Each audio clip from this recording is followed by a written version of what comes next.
നമസ്കാരം. ഇന്ന് June 16 African കുട്ടികളുടെ അന്താരാഷ്ട്ര ദിനം. ഗുണനിലവാരമുള്ള വിദ്യാഭ്യാസം ലഭിക്കുന്നതിന് ആഫ്രിക്കൻ കുട്ടികൾ നേരിടുന്ന തടസ്സങ്ങളിലാണ് ഈ ദിവസം ശ്രദ്ധ കേന്ദ്രീകരിക്കുന്നത്.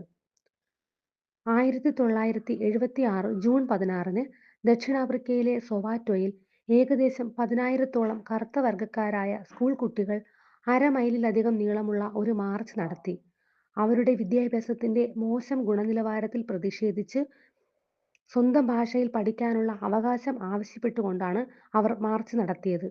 അന്ന് അവർക്ക് നേരെയുണ്ടായ ആക്രമണത്തിൽ ഹെക്ടർ പീറ്റേഴ്സൺ ഉൾപ്പെടെ നൂറുകണക്കിന് വിദ്യാർത്ഥികൾ കൊല്ലപ്പെടുകയും ആയിരക്കണക്കിന് വിദ്യാർത്ഥികൾക്ക് പരിക്കേൽക്കുകയും ചെയ്തു.